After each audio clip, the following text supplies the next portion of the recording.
नमस्कार दोस्तों, एक बार फिर से आपका स्वागत है न्यूज प्लॉट के विशेष कार्यक्रम द पॉलिटिकल प्लॉट में। महाराष्ट्र और झारखंड चुनावों की मतगणना संपन्न होने के साथ ही 2024 के चुनावों का दौर समाप्त हो गया। साल 2024 भारत के राजनीतिक इतिहास के लिए बहुत ही महत्वपूर्ण साल रहा था, क्योंकि इस साल लोकसभा चुनाव हुए और काफी महत्वपूर्ण लोकसभा चुनाव हुए, जब मोदी सरकार जो पिछले दो चुनाव में काफी बड़े बहुमत से जीत रही थी, आखिरकार 290 और 300 के आंकड़े पे सिमट गई। उसके बाद हरियाणा के चुनाव हुए, जहां सब लोग यह अपेक्षा कर रहे थे कि कांग्रेस अच्छा करेगी, लेकिन भाजपा ने बाजी मार ली। उसके बाद जब महाराष्ट्र और झारखंड के चुनाव हुए तो हर कोई इस बात को लेकर अचंभित था कि यहाँ आखिर होने क्या जा रहा है। सब लोग सकते में भी थे और जब परिणाम आए तो उससे भी ज्यादा सकते में आ गए। लेकिन हम न्यूज प्लॉट में हमेशा से ये मान के चल रहे थे कि इन दो राज्यों में जो भी परिणाम आएंगे उससे हमें चौंकना नहीं चाहिए। महाराष्ट्र के बारे में तो हमें पता भी नहीं था कि वहां हो क्या रहा है। हमने ये बताया भी था कि स्थानीय पत्रकारों को भी इस बारे में पता नहीं है कि हो क्या रहा है, और अंत में जो परिणाम आए हैं उसका विश्लेषण करने पर भी अभी तक पता नहीं चल रहा है कि दरअसल वहां हुआ क्या, हार क्यों हुई, जीत क्यों हुई, जीतने वाला जीता क्यों और हारने वाला हारा क्यों। इसलिए अभी हम उसके विश्लेषण में नहीं जाएंगे। जहां तक झारखंड की बात है तो यहाँ पे हमने बताया था कि इंडिया ब्लॉक को थोड़ी सी बढ़त मिली है और 50 से 55 सीटों पे वे कड़े कॉन्टेस्ट में है। हालांकि तब हम ये नहीं मान रहे थे कि ये 50 से 55 सीटों को जीत ही जाएंगे। हमारा अपना मानना था कि इसमें से 70, 75, 80% सीटें तक वो जीतेंगे और उनका आंकड़ा जो है 48 से 45 सीट तक रह जाएगा। लेकिन जब अंतिम परिणाम आया तो उन्होंने ये वो सारी सीटें जीत ली जिनमें उनके जीतने की जरा सी भी संभावना दिख रही थी, और अंत में इस चुनाव में इंडिया ब्लॉक को झारखंड में लगभग 2/3 बहुमत मिला, 56 सीटें मिली। 2/3 बहुमत वहां पे 54 सीटों का होता है, और एनडीए 1/3 से भी नीचे रह गया, लगभग 27 सीटें मिली। झारखंड राज्य जब से बना है तब से लेके अभी तक के चुनाव को देख लें तो यह किसी भी गठबंधन को मिला हुआ सबसे बड़ा बहुमत है। और यह सिर्फ सीटों के ही मामले में नहीं है, इस राज्य में अभी तक भी किसी भी सरकार ने या गठबंधन ने अगर सरकार बनाई हो तो उसे कभी भी 40% से ज्यादा वोट नहीं मिले। इस बार इंडिया गठबंधन को राज्य में 44% से ऊपर वोट मिले हैं और एनडीए 38% से नीचे ही रह गया है। तो दोनों गठबंधनों के बीच का अंतर जो है वो 6% है। जनरली इस राज्य में जीतने और हारने वाले गठबंधन और पार्टी के बीच 2-3% का ही अंतर रहता है। कभी कभी तो ऐसा भी हुआ है इस राज्य में कि जो पार्टी या गठबंधन हारा है उसका मत प्रतिशत जीतने वाली पार्टी से आगे रहा हो। तो इस लिहाज से जो जीत है हेमंत सोरेन और इंडिया ब्लॉक की, वो एक बहुत बड़ी जीत है। अब हम चलते हैं इस जीत के कारणों की ओर। तो दो कारण तो बड़े साफ दिख रहे हैं। एक तो है मैया सम्मान योजना, जिसके तहत झारखंड सरकार इस राज्य की सभी पात्र महिलाओं को लगभग 1500 रुपए दे रही थी पिछले 6 महीने से, और हेमंत सोरेन ने वादा किया था कि अगर उनकी सरकार दोबारा जीत कर आती है तो वो 2500 रुपए देगी। तो इसका, जैसा कि हमने पूर्वानुमान में भी बताया था, कि राज्य की ओबीसी और दलित सीटों पे जो गरीब महिलाएं हैं उनके बीच इसका बहुत प्रभाव था। और चाहे पहले वो एनडीए या भाजपा को ही क्यों ना वोट देती आ रही हूँ, इस बार उनका झुकाव स्पष्ट रूप से इंडिया ब्लॉक की ओर दिख रहा था। हालांकि पत्रकार और तमाम समाचार माध्यम ये नहीं बता पा रहे थे कि इनमें से कितने लोग दरअसल बूथ पे जाएंगे और वोट करेंगे। तो इस बार झारखंड का वोट प्रतिशत भी अच्छा था, पिछले चुनाव की तुलना में 2-3% बढ़ा हुआ था, और खासकर उन इलाकों में जहां इस योजना का ज्यादा प्रभाव दिख रहा था वहां तो मतदान का प्रतिशत 5 से 6% तक बढ़ा था। तो जिस दिन मतदान संपन्न हुए 20 तारीख को, उसी दिन ये लग रहा था कि इंडिया ब्लॉक काफी अच्छी स्थिति में रहेगा। अब अगर यह चुनाव हेमंत सोरेन ने सिर्फ अपनी लोकप्रियता और पिछले किए गए काम के भरोसे लड़ा होता तब भी उनकी स्थिति अच्छी रहती। हेमंत सोरेन की लोकप्रियता खराब नहीं थी, खासकर आदिवासी इलाकों में, तो तब भी 38 से 45 सीटें वो आराम से जीत सकते थे। लेकिन उसके अलावा जो मैया सम्मान योजना वो लेके आए, इसमें उनको 7-8 सीटों पे एक्स्ट्रा बढ़त मिली, और खासकर कोल्हान के रीजन में, जिसके बारे में हम आगे विस्तार से चर्चा करेंगे। लेकिन इसके अलावा भी सिर्फ इन्हीं दोनों योजनाओं के भरोसे अगर रहते हेमंत सोरेन तो उनको इतनी बड़ी जीत नहीं मिलती, इतना बड़ा जनादेश नहीं मिलता। इसके अलावा 2-3 सीटों पे भाजपा ने अपना खेल खुद ही बिगाड़ा। झारखंड एक ऐसा राज्य है जहां हिंदुत्व की विचारधारा बहुत आगे तक आपको नहीं ले जा सकती है, और आरएसएस ने पहले जो प्रयोग किए थे उसमें उसने हिंदुत्व को थोड़ा नीचे रख के अपना सारा प्रोपेगेंडा चलाया था। इस बार हेमंत बिस्व शर्मा और योगी आदित्यनाथ के नेतृत्व में वहां एक ऐसा अभियान चलाया गया जिसके कारण गैर हिंदू वोटों का ध्रुवीकरण हुआ और हिंदू वोट उस तरह से एकजुट नहीं हो पाए। इसका असर 11 सीटों पे नहीं पड़ा, फिर भी 3 से 4 ऐसी सीटें थी जो सिर्फ इसी फैक्टर के कारण इंडिया ब्लॉक को मिली। तो उस कारण से उनका आंकड़ा जो था 38 से 45 से बढ़ के 40 से 48 तक पहुंच सकता था।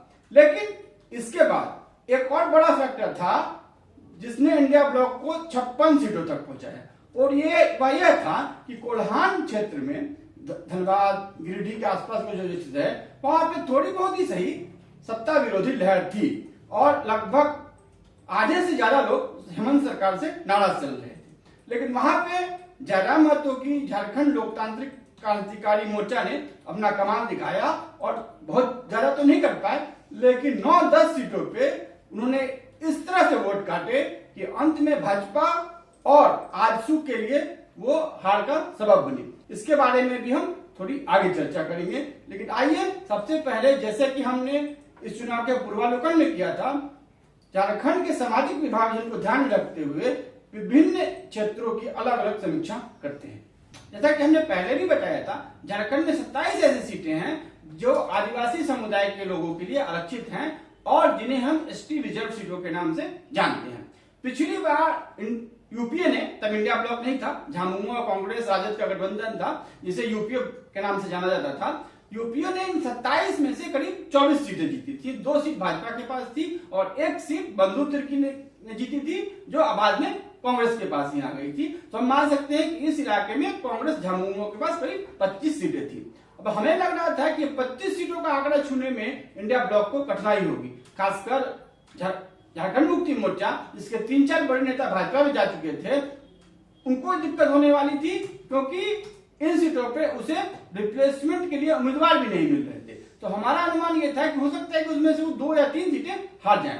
जहां तक कांग्रेस के अपने 6 सीटों की बात थी, तो उसमें से 5 सीटें वो जीतने की स्थिति में थे, एक ही सीट पे उनकी हालत थोड़ी सी खराब थी। तो हमारा अपना अनुमान था कि इन 27 सीटों में से इंडिया ब्लॉक को आराम से 20 सीटें मिल जाएंगी। भाजपा भी इन सीटों को लेकर बहुत ज्यादा महत्वाकांक्षी नहीं थी, उसे पता था कि यहाँ पे उसने जो बागी उम्मीदवारों वाला दांव खेला है वो चल नहीं रहा है।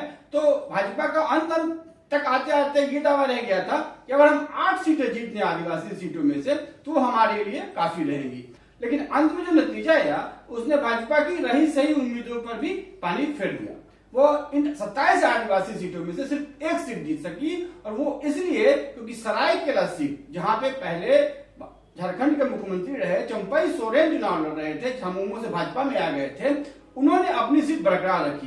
तो इस तरीके से इन 27 में से सिर्फ 1 सीट भाजपा को भी मिली, और वो भी इसलिए क्योंकि चंपई सोरेन ने उसके ऊपर दया कर दी थी।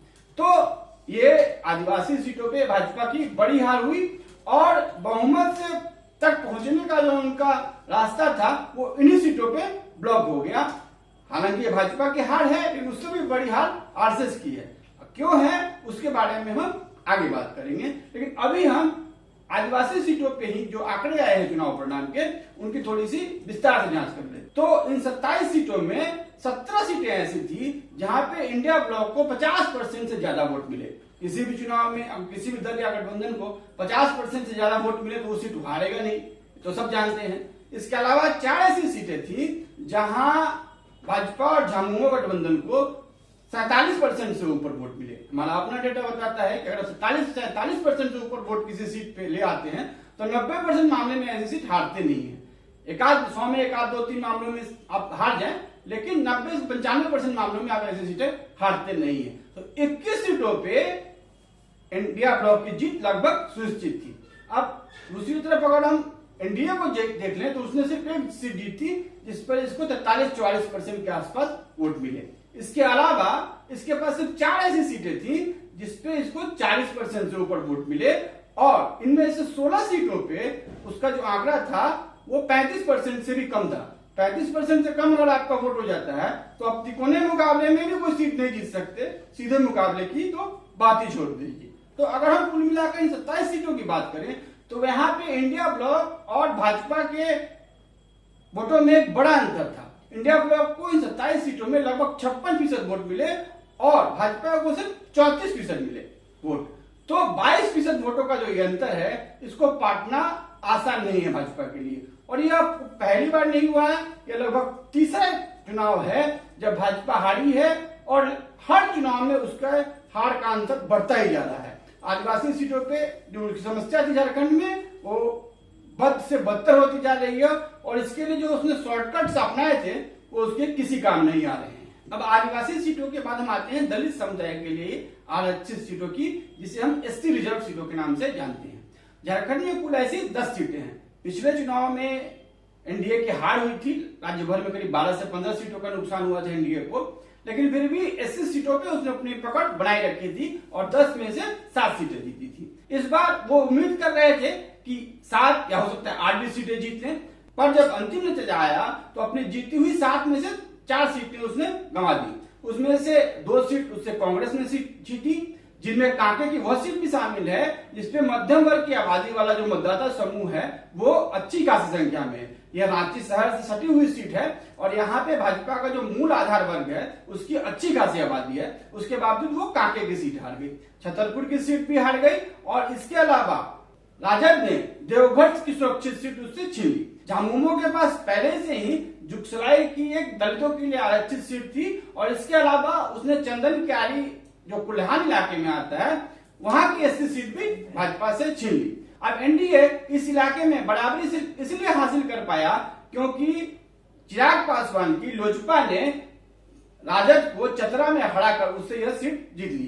तो दलित सीटों पे एनडीए और इंडिया ब्लॉक का आंकड़ा था जो वो 5-5 सीटों का था। ये तीनों समुदायों के बीच की बात करें तो दलित समुदाय ही एक ऐसा समुदाय था जिसने कुछ हद तक इस चुनाव में भी एनडीए का साथ दिया। महिला सम्मान जैसी योजना के आने के बावजूद मुकाबला बराबरी का रहा, लेकिन यहाँ भी एनडीए की जो उम्मीदें थी वहां वो 3 सीट से कम रह गई।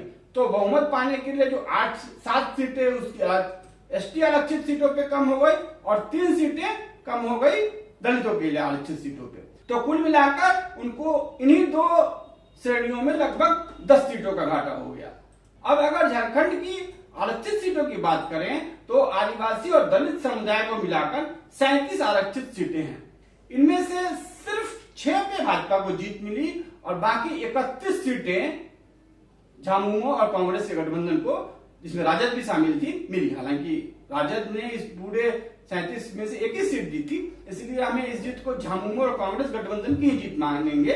लेकिन इसके बावजूद इन सीटों पे इंडिया ब्लॉक और एनडीए के बीच का अंतर काफी बड़ा था और चाहे बाकी सीटों पे जो भी परिणाम होता, एनडीए की हार इन्हीं सीटों पे सुनिश्चित हो गई। हालांकि भाजपा को शुरू से यह आशंका थी कि दलित और आदिवासी समुदायों के आरक्षित सीटों पे उसको उतनी बढ़त नहीं मिल सकती थी। हालांकि सरकार बनाने के लिए उसको इनमें करीब 5-6 सीटों की पर बढ़त पाना जरूरी था, लेकिन उसकी सारी आस टिकी हुई थी सामान्य श्रेणी की 44 सीटों पे।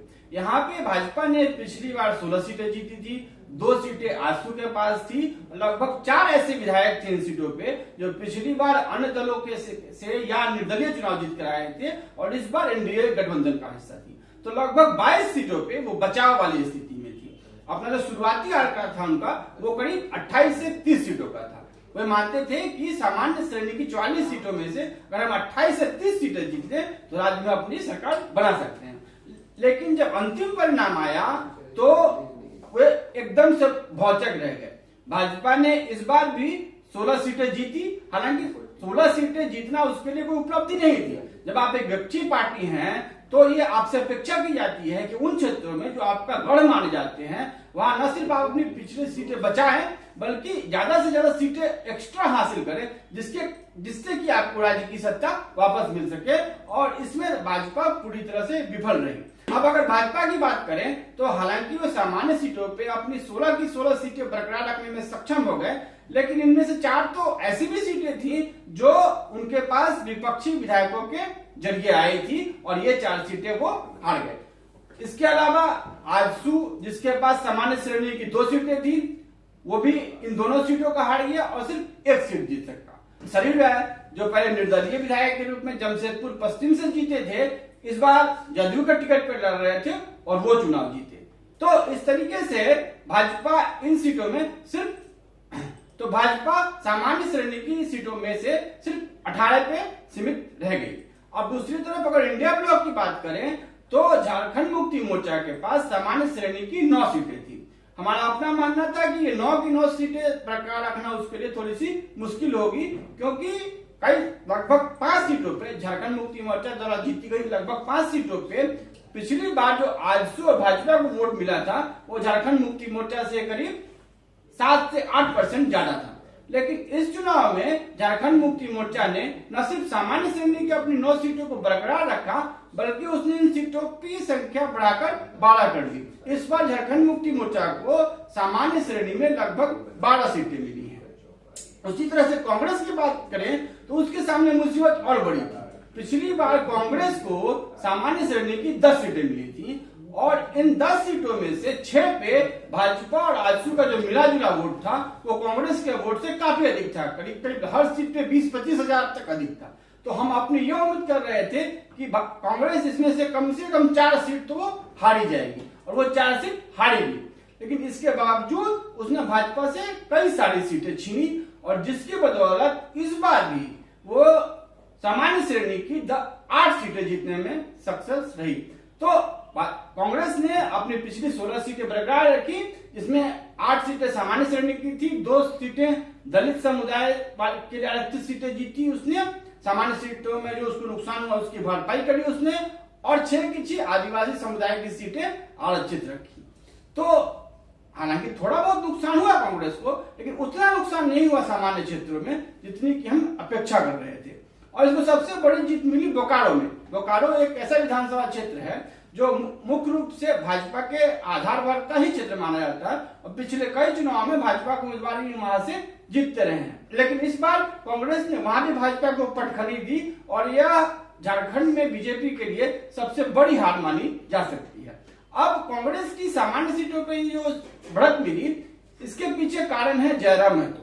कांग्रेस की जीती गई 8 में से 6 ऐसी सीटें हैं जहां जयराम महतो को जो वोट मिला है वो कांग्रेस की जीत के अंतर से ज्यादा है। 2-3 ऐसी सीटें हैं जहां जयराम महतो उम्मीदवारों को 40,000 से भी अधिक वोट मिले हैं और इस कारण से कांग्रेस अपनी लाज बचाए रखने में सक्षम हो गई। तो चुनाव से पहले जो हमारा अनुमान था कि कांग्रेस जिसने पिछली बार झारखंड में 16 सीटें जीती थी, इस बार 12 से 13 सीटें ही जीत पाएगी और उसको हुआ नुकसान ही जो नुकसान इंडिया ब्लॉक को होगा वो होगा।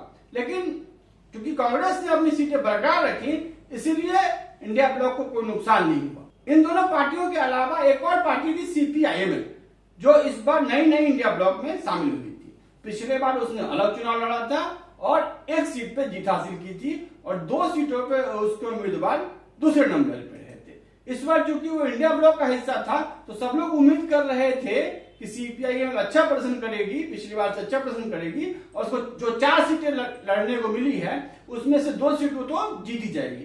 अंत में 2 सीट जीते जरूर, लेकिन उसका प्रदर्शन उतना अच्छा नहीं रहा जितना कि इंडिया गठबंधन के बाकी सहयोगियों का था। वो अपनी बगोदर की सीट हार गए करीब 30,000 वोटों से।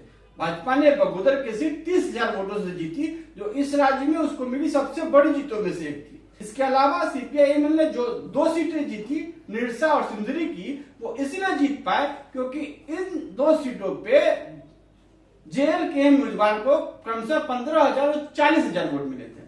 तो अगर इनमें से 5 या 7,000 वोट भी आ जाते भाजपा के पास तो भाजपा जीत जाती। निरसा में वो सिर्फ 2,000 वोटों से हारे और सिंदरी में उनकी जीत हार का अंतर 5-6,000 वोट के आसपास था। तो सीपीआईएम इस चुनाव में अपना खाता सिर्फ इसीलिए खोल पाई क्योंकि जयराम महतो की जेल केम ने उसके लिए काम किया। अगर इंडिया ब्लॉक के लिए सबसे बड़ा सरप्राइज पेश किया राजद ने।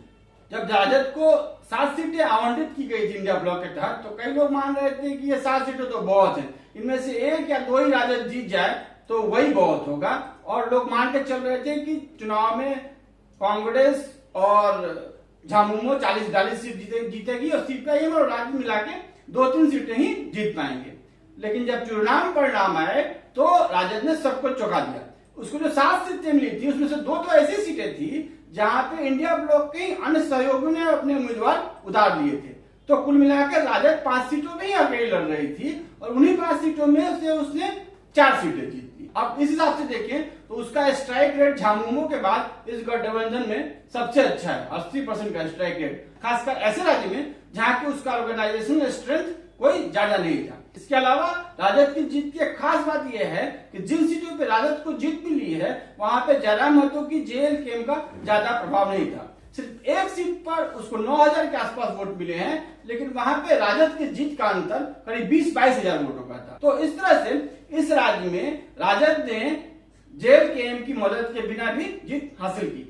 हालांकि उसकी जीत में एक बड़ा योगदान हेमंत सोरेन के नेतृत्व का और मैया सम्मान योजना का भी था, लेकिन अगर हम इन सीटों की सही से विवेचना करें तो यहाँ पे उम्मीदवारों का चयन और बूथ मैनेजमेंट राजद ने इस तरह से किया था कि वो भाजपा जैसी तगड़ी पार्टी को भी हरा सकी। इन 4 में से 3 सीटों पे उसका सीधा मुकाबला भाजपा से था और एक अच्छे संगठन वाली पार्टी को राजद ने 3 सीटों पे पटखनी दी।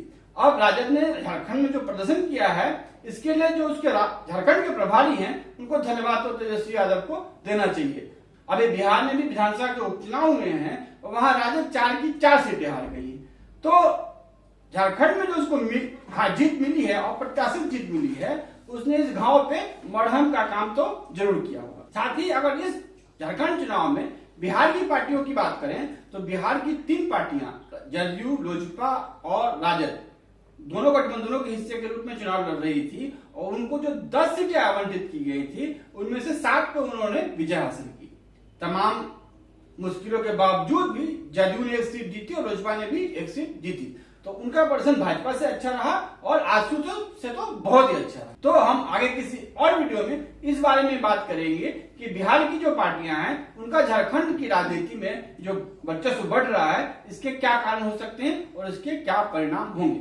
लेकिन यह पूरा डिस्कशन तब तक अधूरा रहेगा जब तक कि हम इस राज्य में आजसू और जेएलकेएम के बीच कुर्मी वोटों के वर्चस्व की जो लड़ाई चल रही थी उसके बारे में बात न करें।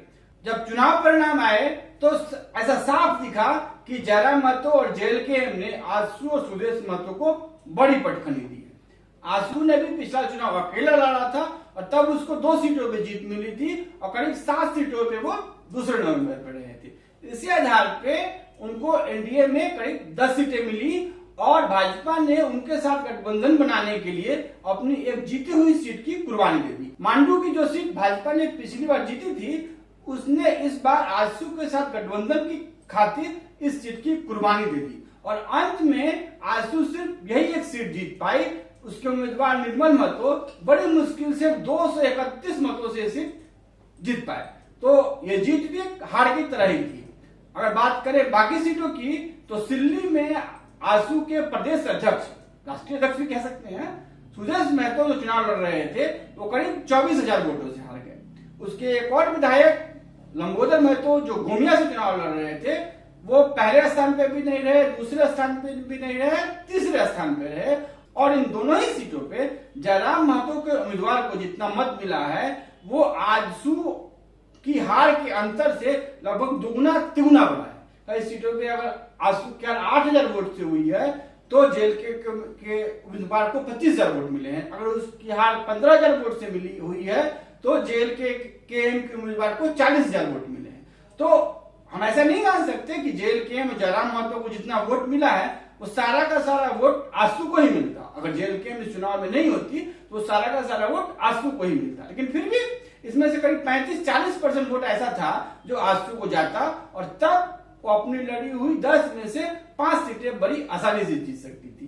तो इस तरीके से जेएलकेएम ने भाजपा को 4 सीटों का, जदयू को 1 सीट का और आजसू को 4 सीट का नुकसान पहुंचाया। कुल मिलाकर इस राज्य में करीब 10 ऐसी सीटें थी जहां पे अगर जेएलकेएम नहीं होती तो एनडीए के उम्मीदवार जीत जाते। जयराम महतो और जेएलकेएम की बढ़ती हुई लोकप्रियता और इसके क्या परिणाम होंगे राज्य की राजनीति पर, इसके बारे में हम किसी और वीडियो में बात करेंगे। तो अब इन सारे मुद्दों पे चर्चा कर लेने के बाद राज्य में 2 मुद्दे बाकी रह जाते हैं जिन पे चर्चा करनी जरूरी है। पहला तो ये कि आदिवासी सीटों पे भाजपा और आरएसएस अब क्या करेंगे। जो उन्होंने शॉर्टकट अपनाया था इन सीटों को जीतने का वो तो फेल हो गया और इसकी पुष्टि बाबूलाल मांडी ने भी कर दी कि बैंडेड से घाव का इलाज अब नहीं हो सकता है। तो आरएसएस और भाजपा की आगे क्या रणनीति रहेगी इस पे हम बात करेंगे, लेकिन इस वीडियो में बात नहीं करेंगे, कभी और बात करेंगे। जो दूसरा जो मुद्दा बाकी रह गया वो यह है कि क्या झारखंड में अब बिहार की पार्टियों का वर्चस्व बढ़ेगा, क्या राजद, जदयू, लोजपा आगे आने वाले चुनावों में अपने अपने गठबंधनों में ज्यादा सीटों की मांग कर सकती हैं, और साथ ही क्या जयराम महतो अब इस राज्य की राजनीति में अंततः सुदेश महतो की कुर्सी हासिल करने में सफल हो चुके हैं या अभी भी कोई कसर बाकी रह गई है। तो इन दोनों ही मुद्दों के बारे में हम द पॉलिटिकल प्लॉट के किसी और वीडियो में बात करेंगे।